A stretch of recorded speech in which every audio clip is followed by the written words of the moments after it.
환율, 주식, 부동산, IT 등 경제 이야기만 나오면 머리가 아프셨죠?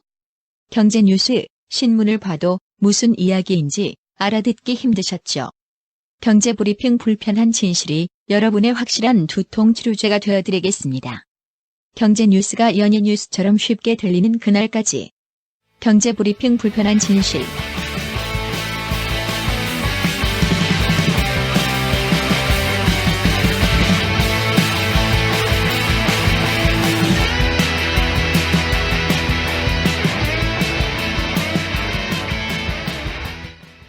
경제 브리핑 불편한 진실 2월 23일 순서 시작하겠습니다.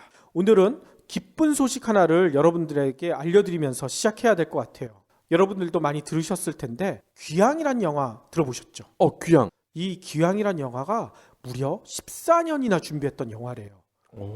소재는 알고 계시죠? 일본군 위안부를 다룬 영화인데요. 이 영화를 왜 얘기드리냐면 놀라운 기록을 세운 거예요. 박스 오피스 상위권에 오른 헐리우드 영화를 제끼고 예매율 1위를 기록했어요. 1위요? 예.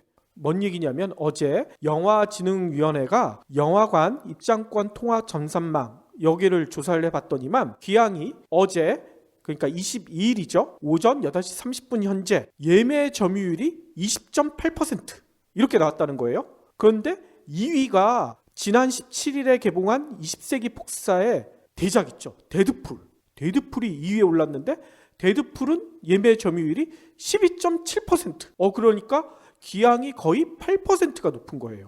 다른 영화들보다 혹시 상영관이 많은 게 아닌가? 이렇게 오해하시는 분들이 계실 것 같은데 놀라워요. 22일 현재 전국에서 귀향을 상영하겠다 이렇게 밝힌 상영관이 150여 개밖에 안 돼요. 그런데 아까 2위를 차지했던 데드풀이 있죠. 데드풀 같은 경우에는 상영관이 무려 1,014개나 거의 8배가 차이가 납니다. 귀향에 대해서 혹시 모르시는 분들을 위해서 어떤 내용인지 좀 살펴드리자면요. 일본군 위안부 피해자 증언을 통해서 일본군 위안부들이 어떤 지옥 같은 상황에서 처절한 삶을 살다가 죽어갔는지 이런 모습을 담고 있대요. 다만 당시 상황 묘사에만 집중하지 않고요. 절제미가 돋보이는 영상 또 서글픈 노래 가라 이것 때문에 예술 영화로서 승화됐다 이렇게 평가하시는 분들도 계세요. 이 영화의 각본이나 연출 제작을 맡은 감독 이름이 조정래 감독이야. 그 유명하신 조정래요?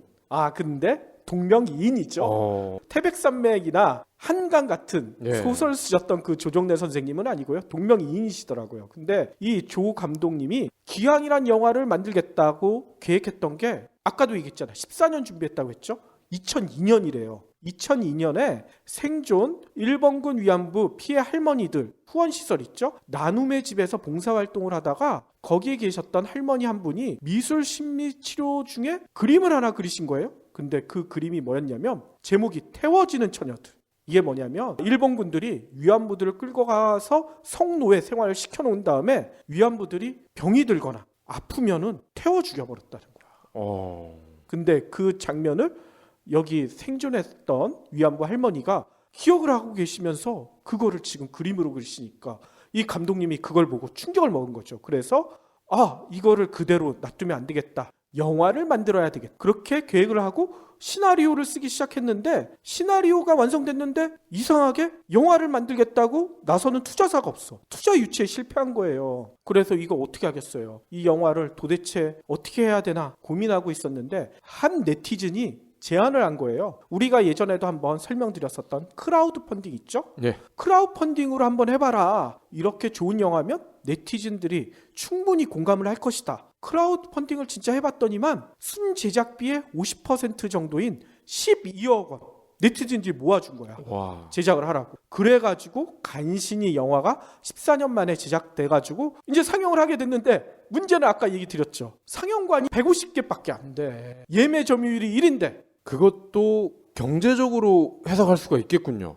지금 기득권을 가지고 있는 부자들 대부분 친일파일 가능성이 많다.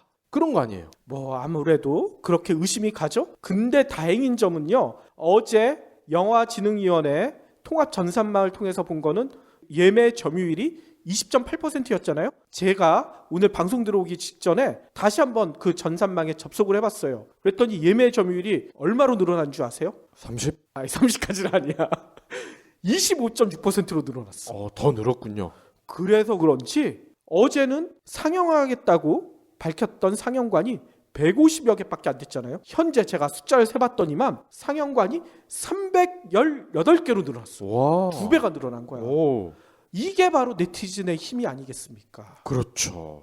저희 경제브리핑 들으시는 애청자분들도 이렇게 좋은 영화가 있고 사람들이 우리 국민들이 봐야 되는 영화가 있으면 상영관이 없다고 하더라도 포기하지 마시고 요구를 해야 돼요. 예매 점유율을 높여주고 그 다음에 CGV라든지 롯데시네마라든지 이런 영화관 측에 얘기를 해야 되지. 우리 동네에서 왜 귀향 안 틀어줘요? 난 귀향 보고 싶은데. 이렇게 요구해야 상영관이 늘어나는 거 아닙니까? 그렇습니다. 행동해야만 얻을 수가 있습니다. 침묵하고 있으면 아무것도 얻을 수 없어요. 여기서도 증명되는 거죠. 그리고 그 돈을 모아주신 네티즌 분들 정말 대단하네요. 그러니까요. 12억이라고요.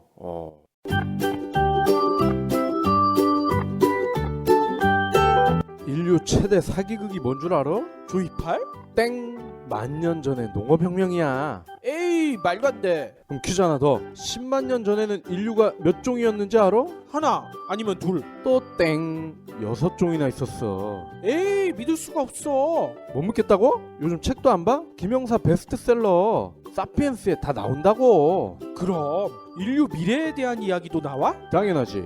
인간이 신을 발명할 때 역사는 시작됐고 인간이 신이 될 때 역사는 끝난다. 저자인 유발 하라리 교수의 말이야. 멋지지? 정말 멋진데? 나도 읽어보게. 책 좀 빌려줘. 안 돼. 때타. 에이 치사해서 나도 당장 사서 본다. 유인원에서 사이보그까지 인간 역사에 대담하고 위대한 질문 사피엔스. 오늘 꼭 챙겨야 할 경제 브리핑.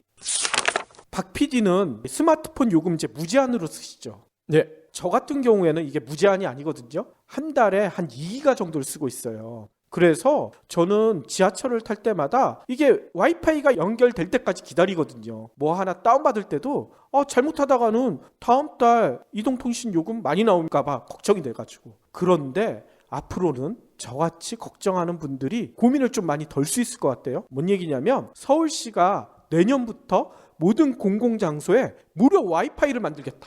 이런 거창한 계획을 발표를 했어요. 일단 서울시의 발표를 좀 살펴보면요. 5년간 무려 4,605억 이거를 투입해서 서울을 세계 디지털 수도로 만들겠다. 이런 계획을 발표한 거예요. 이 계획의 이름은 서울 디지털 기본계획 2020 이렇게 돼 있다고 합니다. 일단 구체적으로는요. 시내에 차를 가지고 가게 되면 가장 걱정되는 게 차를 어디다 세워야 될까 고민되시잖아요. 그렇죠. 이런 고민도 좀 해결해 주기 위해서 통합주차 정보 시스템 이거를 도입한대요. 통합주차 정보 시스템은요. 주차장의 위치, 그 다음에 실시간 주차 정보 이것들을 스마트폰 앱으로 실시간 확인할 수 있다. 이게 특징이래요. 2020년까지 550개 주차장에서 실시간 정보를 제공할 수 있도록 시스템을 구축하겠다고 합니다. 또 2017년까지는 달리는 지하철과 버스를 비롯해서 서울 전역의 공공장소에 무료 와이파이 존을 조성을 한대요. 거기다가 생활복지 정보 이것도 한번 찾아보려면 되게 복잡하잖아. 이것도 한 곳에서 관리하는 통합생활복지 정보 시스템을 내년까지 구축하고요. 이를 통해서 서울시 복지 정책을 디지털화하겠다. 이런 계획도 발표했다고 합니다. 서울시가 밝힌 계획대로만 되면 진짜 세계 디지털 수도가 서울이 될 수도 있겠구나. 이런 생각이 드네요. 며칠 전에 안 그래도 박원순 시장이 서울 1000만 인구 사수 프로젝트 이거를 고안을 해라 이렇게 얘기를 했단 말이죠. 그거의 일환이 아닌가 싶기도 하네요. 그럴 수 있을 것 같아요. 서울 상권 중에 땅값이 가장 빠르게 오른 곳들이 순서대로 조사가 됐어요. 결론부터 말씀을 드리면요. 이태원 여기가 1등이야. 이태원. 네, 그 다음이 홍대, 강남역, 가로수길. 자, 전국 땅값이 8년 만에 가장 큰 폭으로 올랐다고 합니다. 작년 기준이죠. 전국에서 혁신도시 조성, 도로 전철 신설, 각종 개발 사업이 활발했던 덕인데요. 국토부가 20일 표준 공시지가를 발표했어요. 1년 새 땅값이 4.5% 올랐네요. 2008년 이후에 가장 상승폭이 컸다고 합니다. 재밌는 거는 땅값이 떨어진 곳이 있었을까요? 없었을까요? 없지 않았을까요? 단 한 곳도 없었다고 합니다. 아, 그렇군요. 17개 시도 중에서 가장 많이 오른 지역은 당연히 제주도네요. 1년 새 19%가 올랐대요. 1년에 19%면은 와, 이거는 은행에 돈을 맡겼을 때보다 약 10배죠. 그러네요. 서울은 4%를 기록했는데 전국 평균을 밑돌았어요. 의외로. 그렇군요. 예, 경기도가 3.4%, 인천도 3.3%에 그쳤습니다. 서울 주요 상권 처음에 말씀을 드렸는데 이태원이 7.5% 가장 많이 올랐고요. 홍대가 5.8, 강남역 5, 가로수길 4.7 이렇게 기록을 했고요. 평균 땅값은 당연히 서울이 가장 비쌌겠죠. 제곱미터당 400만 원 정도. 제곱미터당 400만 원이니까 굉장히 비싼 거죠. 그렇죠. 반면에 인천은 51만 원, 부산이 38만 원, 경기가 29만 원, 대전이 20만 원 순이었고요. 상승폭이 가장 컸던 제주도는 그럼에도 제곱미터당 6만 원 수준으로 나타났어요. 제주도가 앞으로 더 많이 오를 가능성이 있다. 이렇게 이해해도 되겠네요.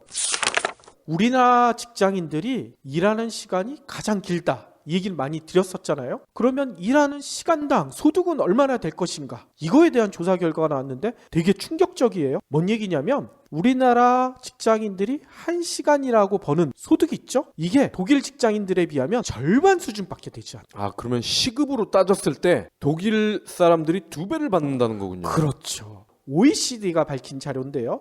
OECD가 최근 일자리 질에 관한 보고서를 펴냈어요. 여기서 봤더니만 구매력 평가 기준이라는 얘기 많이 들어보셨죠? 네. 환율이나 이런 걸 계산해서 실제로 버는 소득을 얼마나 쓸 수 있는지 이거를 평가하는 얘기인데 구매력 평가 기준 시간당 평균 소득이 우리나라가 2013년 현재 14.6달러 이렇게 나왔대요. 이거는 OECD 33개국 가운데 22위밖에 안 된대요. 일본도 우리나라보다 높아요. 19.6달러. 그런데 아까 처음 얘기 드렸던 독일 같은 경우에는 32.2달러. 그러면 독일이 OECD 국가 중에 구매력 평가 기준 시간당 평균 소득이 가장 많느냐? 그것도 아니에요. 독일이 6위밖에 안 돼. 뭐 룩셈부르크 이런 애들 있잖아. 그러니까 룩셈부르크가 무려 35.7달러. 그리고 네덜란드가 35달러로 1, 2위를 차지했대요. 그 다음이 스위스, 노르웨이, 덴마크 순이고요. 미국 같은 경우에도 26.4달러로 11위에 그쳤대요. 그러니까 룩셈부르크랑 우리나라 직장인들을 비교해보면 우리나라 직장인들이 1시간당 벌어들이는 구매력 평가 기준 소득이 40%밖에 안 돼요. 아까 독일은 절반밖에 안 되고 룩셈부르크보다는 40%밖에 안 되고. 왜 이렇게 낮을까? 이거는 전문가들이 이렇게 분석을 하더라고요. 노동시간이 긴데다 생산성마저 낮기 때문이다. 생산성이 낮은 거에 대한 책임을 근로자가 져야 될까요? 기업이 져야 될까요? 당연히 일을 할 수 있는 구조를 만드는 기업이 져야 되는 거 아닙니까? 빵집, 골목 상권, 뭐 대기업이 골목 상권을 침해하네 이런 논란이 한창 일었었잖아요. 그러면서 대기업은 하지마 이렇게 됐었잖아. 그런데 이번에 빵집이 또다시 중기접합 업종으로 재지정이 됐다고 합니다. 그래요? 이 얘기는 뭡니까? 대기업에서 그거 다시 심사하자 이렇게 했다는 얘기죠. 아하. 예. 동반성장위원회가요 오늘 연장을 신청한 8개 중소기업 적합 업종에 대해서 재합의 7건, 시장 감시 1건을 의결을 했는데 제과점업은 대기업 중소기업 간 충분한 논의 끝에 적합 업종으로 재합의가 됐습니다. 이 얘기는 대기업은 당분간 빵집 하지 마 이거죠. 합의 내용은 신규 출점 시 500m 거리 제한과 2% 총량 제한은 유지하되 신도시, 신상권에서는 500m 거리 제한에 예외를 두자 이렇게 됐고요. 그런데 저희 동네만 해도 이미 뚜레쥬르, 파리바게트 얘들이 지금 즐비하단 말이죠. 저희 동네도 마찬가지예요. 일반인들이 하는 빵집이 한 2군데 정도 있나요? 반경 1km 안에? 그렇죠. 예. 이거 적합업종 재지정 이게 소용이 있나 싶어요. 세기의 대결. 이것 때문에 요즘 말들이 많잖아요. 파키아오가 뭐예요? 권투. 권투 말고 컴퓨터와 인간이 맞붙는다고 해서 세기의 대결로 명명된 이세돌과 구글의 딥마인드 인공지능 알파고의 대결. 어제 어떻게 진행될 것인지 공개가 됐어요. 한국기업과 구글이 어제 기자간담회를 열었는데 이세돌 구단과 알파고가 다음 달 9일 오후 1시에 서울 광화문 포시즌 호텔에서 1국을 열고요. 10일에 2국, 12일에 3국, 13일에 4국, 15일에 5국 이렇게 총 5판을 열기로 했어요. 일단 알파고는 직접 둘 수가 없으니까 알파고를 만든 딥마인드의 연구원인 아자왕 아마 6단이 알파고의 손 역할을 맡는데요. 그러니까 알파고가 뭐 이렇게 가리키면 아자왕이 대신 거기다 둔다는 얘기죠. 알파고는 구글 클라우드에서 작동하기로 했고요. 실제 서버가 있는 곳은 미국 중서부래요. 그러니까 한국에서 대국은 펼쳐지지만 알파고가 돌아가고 있는 것은 미국이란 얘기인 거죠. 구글 코리아의 서버가 한국에 없기 때문이죠? 그렇죠. 모든 대국은 바둑TV나 구글 딥마인드 유튜브 채널로 생중계가 된대요. 상금은 100만 달러가 걸려 있다고 합니다. 우리나라 돈으로 11억 원. 그래서 이세돌 구단이 승리하게 되면 100만 달러와 별도의 대국료 1억 6,500만 원 정도를 받게 되고요. 판당 2만 달러의 승리 수당도 챙길 수가 있대요. 따라서 이세돌 구단이 오전 전승을 거두게 되면 얼마나 상금을 받을까 계산해 봤더니만 약 13억 7,500만 원. 바둑 5판 떠서 13억 7,500만 원을 버는 거야. 근데 알파고가 반대로 승리하게 되면 구글은 13억 7,500만 원 챙기기가 좀 그렇잖아요. 그래서 상금은 유니세프나 이런 교육 바둑 관련 단체에 기부하겠다 이렇게 밝혔어요. 그러면 진짜 이세돌이 이길지 알파고가 이길지 좀 궁금하시잖아요. 일단은 이세돌 구단은 이렇게 얘기를 했대요. 알파고에 대한 궁금증 때문에 이번 대결을 수락했는데 5대0으로 이길 자신 있다 이렇게 밝혔어요. 알파고 측에서도 승리하기는 힘들지만 혹시 이세돌 구단이 실수를 하게 되면 사람이니까 구단이라도 실수를 할 수 있을 거 아니에요. 실수를 하게 되면 알파고가 이길 가능성도 없지 않아 있다 이런 식으로 밝히고 있더라고요. 아유, 구글이 너무 겸손한데? 저는 알파고가 5대 0으로 이길 것 같은데요? 왜냐면 체스 있잖아요. 체스가 인공지능으로 나온 이래 사람이 이긴 적이 없어. 계속 기계가 이겨왔단 말이죠. 그렇다면은 구글이 그러한 전례를 충분히 학습을 한 인공지능을 탑재했을 거란 말이죠. 그렇죠. 그래서 알파고가 이길 거라는 사람들도 있는데 이세돌이 이길 거라고 주장하는 측에서는 이런 식으로 얘기를 하더라고요. 알파고는 딥러닝으로 바둑 전략을 짠다고 그랬잖아요. 딥러닝이란 게 기존에 있었던 대국을 통해서 최적의 전략을 짜내는 거예요. 근데 이세돌이 특기가 뭐냐면 기발한 수. 기존에 없었던 대국을 한다는 거야. 그러니까 알파고랑 상대할 때는 기존에 있었던 기보나 이런 거를 다 무시하고 한 번도 이 세상에 보여주지 않았던 그런 기보를 하면 아무리 인공지능에도 처음 보는 수인데 이걸 어떻게 대적을 하겠어요. 그렇기 때문에 이세돌이 아직까지는 이길 것이다. 이렇게 주장하는 전문가들도 있죠. 뭐 붙어보면 알겠죠. 내기를 해보시죠. 저는 아직까지는 이세돌이 이긴다고 생각하고 있습니다. 저는 컴퓨터가 이길 것 같은데. 뭐 내기할까요? 만두? 잘 나가다가 만두는 뭐야. 안녕하세요, 해리입니다. 여러분, 꼬박꼬박 내는 반값을 생각하면 집 선택은 신중해야 합니다. 360도 리얼 뷰와 조건 검색, 그리고 매물도 많은 다방으로 찾으세요. 반값이 얼만데 볼 수 있는 건 다 봐야죠. 방 찾을 땐 다방. 그러면 오늘의 섹션 IT 게임월드를 살펴볼 텐데요. 지금 IT 업계의 가장 큰 행사가 하나 펼쳐지고 있죠. 스페인 바르셀로나에서 MWC라고 하는 행사가 펼쳐지고 있는데 올해 MWC는 상당히 볼거리가 많다는 얘기가 있어요. 예, 그래서 오늘은 MWC 2016을 종합적으로 한번 다뤄보도록 하겠습니다. MWC가 뭘까요? 모바일 월드 콩그레스. 이거를 줄임말이에요. 쉽게 말해서 모바일과 관련된 기업들이 총출동을 해서 우리 회사 물건이 최고야 이렇게 자랑을 하는 자리입니다. 이 행사에는 삼성, LG, 소니 알만한 기업들이 대부분 나오고요. 이따 다시 말씀드리겠지만 올해 특징 중에 하나가 바로 중국 IT 기업들이 도배를 했다는 겁니다. 일단 올해 MWC의 특징 3가지 중에 첫 번째, 대세가 뭐였냐? VR입니다.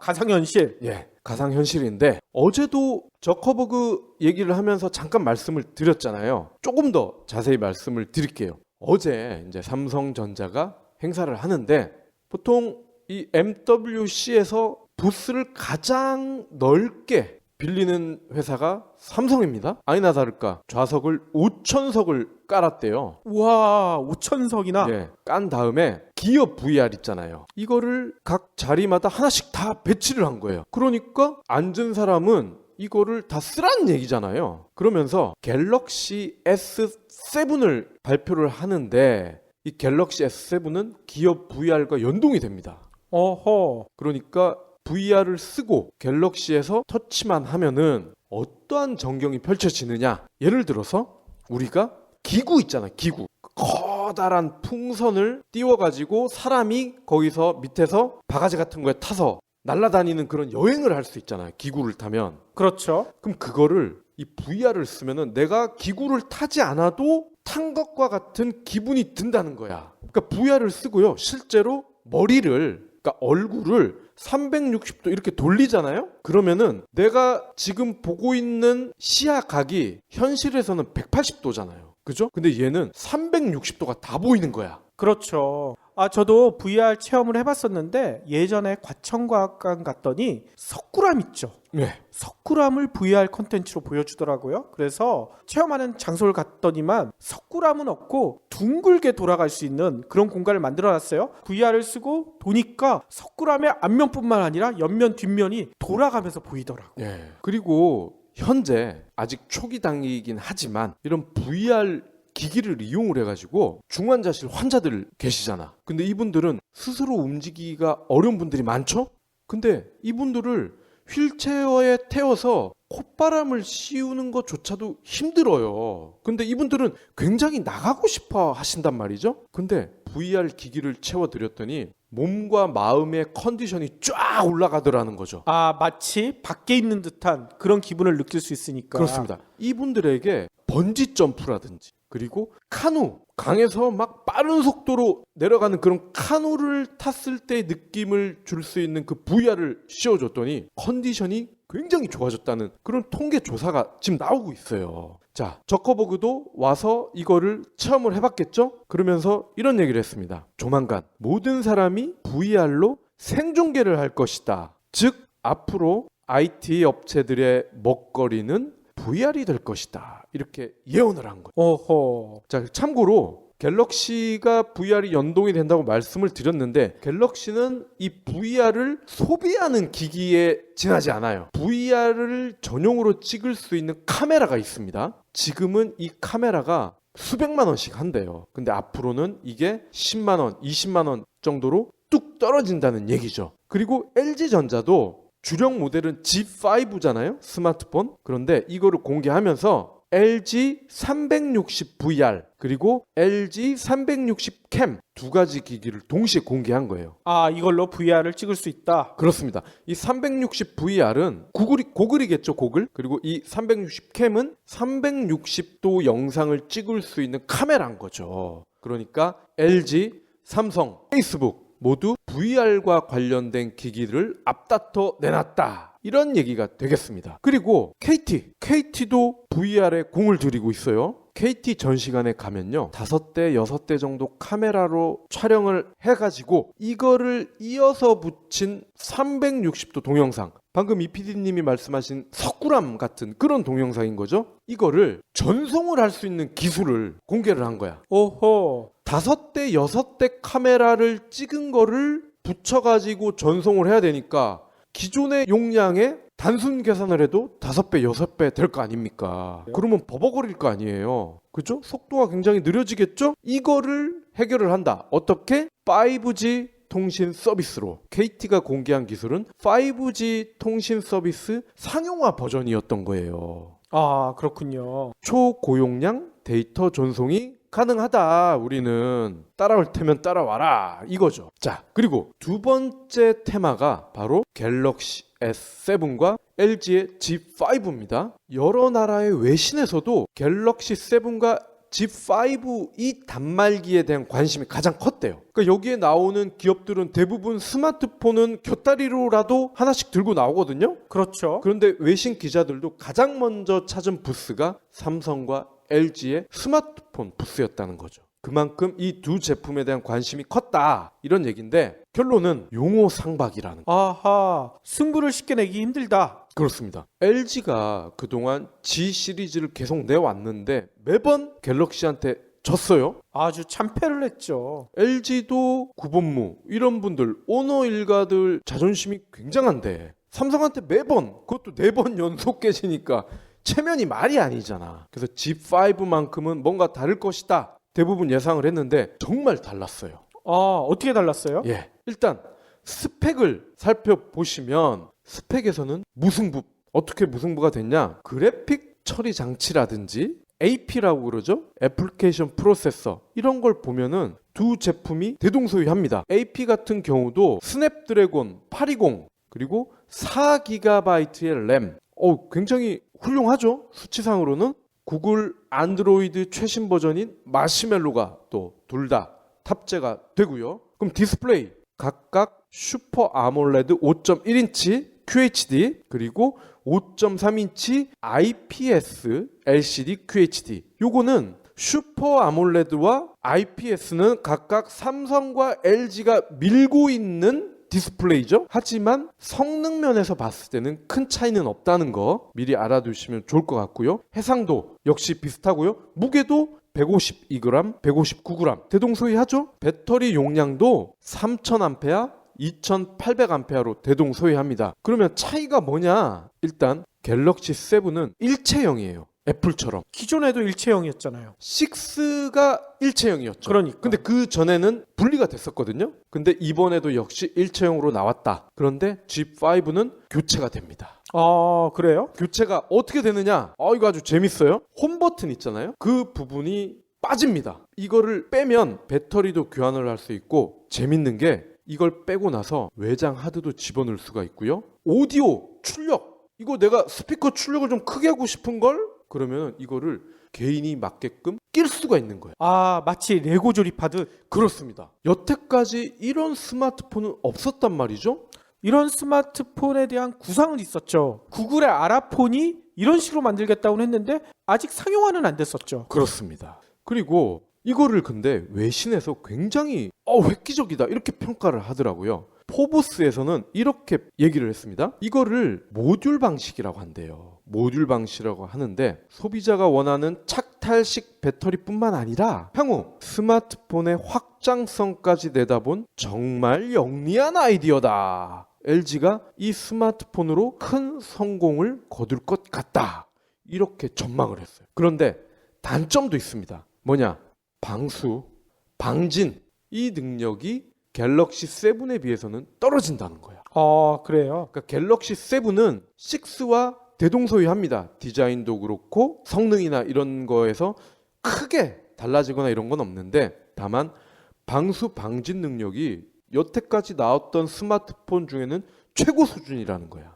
변기에 스마트폰 빠뜨린 적 있으세요? 이런 분들이 꽤 돼요. 왜냐하면 뒷주머니에 스마트폰을 넣는 분들이 종종 있잖아요. 그렇죠. 근데 특히 청바지 같은 경우에 바지를 쓱 내리잖아요. 이게 참 신기하게도 변기로 꼬리를 합니다. 하하하. 그리고 이 셔츠 위쪽에 주머니가 있잖아요. 여기에 스마트폰을 넣고 우리가 세수를 할 때 허리를 살짝 숙이잖아요. 아, 그러면 빠지는군요. 빠질 수가 있습니다. 그런데 갤럭시는 이러한 니즈를 포착한 거죠. 그래서 방수 방진 능력이 아주 뛰어나다. 그리고 두 제품이 혁신적이라 할 만한 게 카메라입니다. 카메라. 자, 일단 갤럭시 7은 후면 카메라가요. 조리개 f1.7 그리고 1200만 화소의 듀얼 픽셀을 지원한다고 합니다. 이에 반해 G5는 조리개 f1.8 그리고 1600만 화소. 갤럭시보다 수치상으로는 우위죠? 그러네요. 거기다가 f2.4에 800만 화소 듀얼 렌즈를 또 탑재를 했대요. 이 듀얼 렌즈라는 게 아주 재밌더라고요.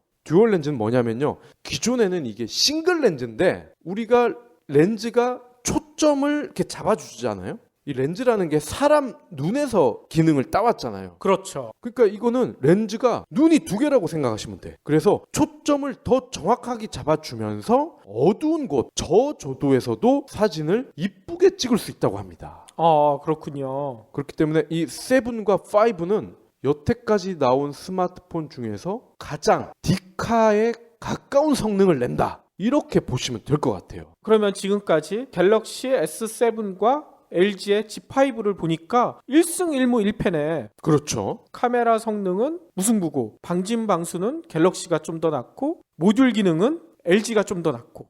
근데 저는 개인적으로 이 모듈 방식이 되게 땡기는 게, 저는 아이폰을 안 쓰는 이유가 노트북처럼 쓸 수 없기 때문에 안 쓰거든요. 근데 반면에 안드로이드 계열은 노트북처럼 쓸 수가 있잖아요. 외장 하드 꽂기만 하면 그대로 폴더가 뜨고 영화도 따로 변환을 해주지 않아도 되고, 그런 것 때문에 쓰는데 G5는 여기서 한 걸음 더 나갔어. 모듈을 빼면 이거를 USB 단자도 더 다양하게 확장이 분명히 될 겁니다, 앞으로. 그리고 이어폰 잭 같은 경우도 전축, 오디오 전문기기에서나 쓸 수 있는 그런 두꺼운 이어폰 구멍 있잖아요. 이런 것도 분명히 연결이 될 거란 말이죠. 그러면 스마트폰에서 앞으로는 마니아급의 전축의 오디오 성능을 낼 수도 있지 않을까, 이렇게 기대를 해보거든요.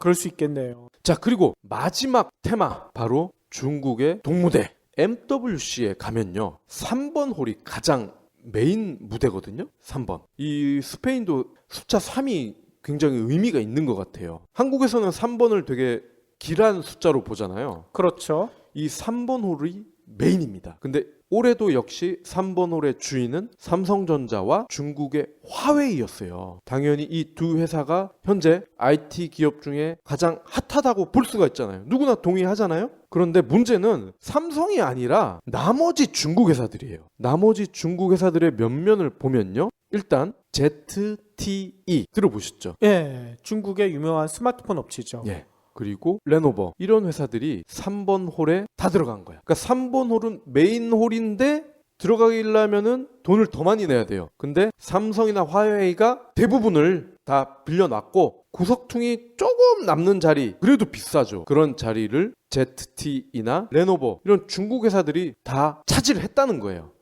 그렇군요. 즉 삼성을 제외하면 메인 무대는 중국 회사들이 다 먹었다, 이거죠. 그리고 그 나머지 홀을 한번 살펴봤더니 6번 홀, 여기에는 TCL, 알카텔이라고 하죠. 여기가 들어가 있고, 하이얼, 그리고 7번 홀에는 HTC. 공통점이 뭡니까? 다 중국 회사입니다. 메인 홀은 물론이고 6번, 7번 홀까지 중국 회사들이 다 차지를 했고, 그럼 일본 회사는 뭐가 있나? 봤더니 소니밖에 없는데, 소니도 3번 홀에는 명함도 내밀지 못했다는 거죠. 아하. 이렇게 봤을 때 한국은 그나마 삼성, LG, KT, SKT 이런 회사들이 명맥을 유지하고 있고, 일본은 소니를 제외하면은 아예 존재감이 사라졌고, 소니조차도 메인 무대에는 입성하지 못했다. 그런데 중국 회사들이 메인 홀은 물론이고 그 외의 주요 부스들을 독차지했다. 이렇게 정리를 할 수 있겠습니다.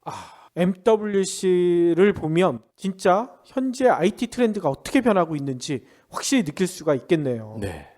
경제브리핑 불편한 진실 나한테 정말 딱이더라고. 신문이나 TV 뉴스 챙기기 쉽지 않잖아. 그런데 경제브리핑 불편한 진실은 내가 듣고 싶을 때 터치만 하면 경제 뉴스를 쉽게 풀어서 설명하거든. 시사용어 해설도 들을 수 있고 신간 리뷰도 들을 수 있고. 글쎄, 우리 조카가 이 방송을 듣고 나서 이모, 지니게스가 뭔지 알아? 난 알지? 하고 자랑하더라고. 이런 팟캐스트 정말 오래오래 들을 수 있으면 좋겠다. 그런데 혹시 돈 없다고 그만하면 어쩌지? 이 PD님, 박 PD님 맨날 자비로 방송한다고 하던데 조금이나마 도울 수 없을까? 걱정 마세요. 신개념 기부 사이트 위시플렉스가 있습니다. 안녕하세요. 위시플렉스 대표 김태우입니다. 여러분의 돈은 한 푼도 들이지 않고 경제브리핑 불편한 진실을 기부할 수 있습니다. 마음에 드는 신상 10개를 고르시기만 하면 일주일마다 기부머니 500원이 적립됩니다. 한 달이면 2,000원이죠. 경제브리핑 불편한 진실 정기 구독자가 1만 명을 훌쩍 넘었는데, 이분들이 모두 참여해 주시면 한 주에 500만원, 한 달에 무려 2천만원을 모을 수 있습니다. 이 정도면 PD, 박 PD님 신세 타령하지 않아도 되겠죠? 위시플렉스는 스마트폰 앱은 물론 PC에서도 만날 수 있습니다. 유기견 살리기, 저소득 가정 아동 돕기 등 다양한 기부 프로젝트가 있으니 많은 후원 부탁드립니다. 마지막으로 제가 페이스북을 통해서 공유받은 이야기를 좀 전해드릴까 하는데요. 제목이 진짜 눈길을 확 끌어요. 250만 달러가 들어갈 일을 단돈 1달러로 해결하다. 제목이 이렇게 돼 있어. 250만 달러면 30억 정도 되잖아요. 그렇죠. 근데 30억 정도 들어가는 일을 1,200원에 해결을 했다. 그러니까 이게 어떻게 가능한가? 내용을 좀 살펴봤더니 이렇게 돼 있습니다. 뉴욕의 한 유명한 호텔 CEO가 1년에 한 2차례 정도 한국의 서울로 여행을 온대요. 그런데 두 번째 호텔을 찾았었을 때 프런트의 접수원이 이 CEO를 알아본 거야. 그러면서 어서 오십시오. 또 와주셔서 얼마나 반가운지 모르겠습니다. 이게 중요하죠. 또 와주셔서. CEO가 깊은 감명을 받았대요. 그는 호텔 CEO라고 그랬잖아요. 자기 호텔의 직원들도 다시 찾아오는 손님들을 이런 방식으로 맞이했으면 좋겠다. 이런 생각이 당연히 들 거 아니에요. 그래서 뉴욕에 돌아가자마자 전문가들한테 물어봤다는 거야. 한국 호텔 가봤더니 두 번째 방문이라는 것을 바로 알아보고 반갑게 맞이하더라. 어떻게 이게 가능하느냐 물어봤더니 전문가들이 이렇게 얘기를 했어요. 얼굴 인식 소프트웨어를 장착한 카메라를 달면 된다. 그래가지고 손님들 사진을 찍어놓고 다음에 왔었을 때 비교해가지고 알려주면 되지 않느냐. 그런데 그런 시스템을 만들려면 가격이 얼마나 드는지 알아봤더니만 무려 250만 달러. CEO는 생각해봤더니 시스템은 좋긴 한데 과연 250만 달러나 들여야 할까? 이게 의문이었다는 거죠. 그래서 아이디어는 좋지만 비용 때문에 포기를 한 거예요. 그러면 한국에서도 진짜 이런 얼굴 인식 기술을 이용해서 그렇게 대응하고 있을까? 그게 궁금해서 또 바로 그 호텔로 또 간 거야. 또 갔더니만 또 그 프런터 직원이 그를 또 알아보고 또 오셨네요. 너무나 반갑습니다. 이렇게 인사를 했겠죠. 그러니까 그 호텔 CEO는 용기를 내서 프런트 직원한테 물어봤어요. 도대체 어떻게 여기서는 얼굴 인식 시스템을 이용하고 있습니까? 어떻게 자기를 그렇게 잘 알아봅니까? 이렇게 물어봤는데 호텔 프런트 직원의 대답은 의외예요. 자기는 얼굴 인식 시스템 모른다는 거야. 도대체 그게 뭐냐? 자기는 어떤 방식으로 하고 있는지 그 CEO한테 설명을 해줬대요. 그런데 그 호텔 직원의 대답이 진짜 너무나 단순해요. 뭔 얘기냐면 호텔에 보통 택시로 오잖아요. 이런 CEO급들은. 네. 택시 기사와 거래를 한대. 공항에서 호텔까지 오는 도중에 택시 기사는 보통 탄 승객들이랑 얘기를 하잖아. 어디서 오셨어요? 한국에 몇 번째 방문이세요? 이런 걸 물어보잖아. 그래서 택시 기사한테 이렇게 부탁을 한다는 거죠. 승객이랑 대화를 나눴었을 때 자기가 근무하고 있는 호텔에 예전에 묵었던 적이 있다고 얘기하는 승객이 있으면 짐을 내릴 때 데스크에 오른쪽에 놓고, 우리 호텔을 처음 이용하는 분이면 데스크에 왼쪽에 내다, 이렇게 부탁을 하고 택시 기사한테 그렇게 놔주면 1달러를 주겠다, 이렇게 얘기를 했다는 거야. 그러니 택시 기사는 이 1달러를 받기 위해서라도 승객한테 꼬치꼬치 물어볼 거 아니야. 그렇죠. 이 호텔 묵어본 적 있어요. 그리고 있다고 하면 자 가서 오른쪽에 놓고, 없다고 하면 왼쪽에 놓고 1달러씩을 받아갔다는 거야. 그러니까 250만 달러가 필요한 카메라를 장착된 얼굴 인식 장비가 없어도 손님들이 그 전에 호텔에 묵었는지 알 수가 있다는 거죠. 그러니까 제목처럼 250만 달러 들 일을 1달러 만에 해결했다.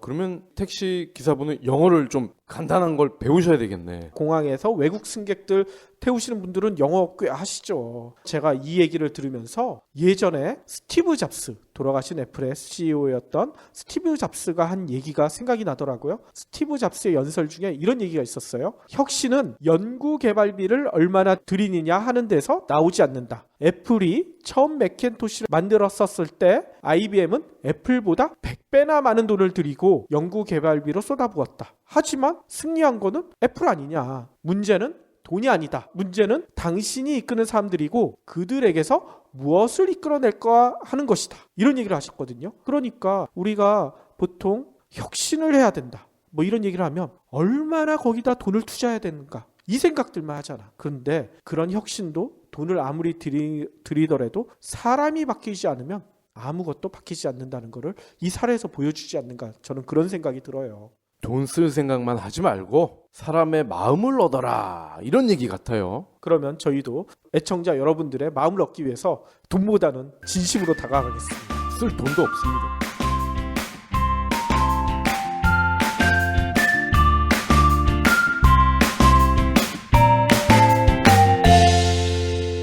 본 팟캐스트의 저작권은 뉴스백에 있습니다.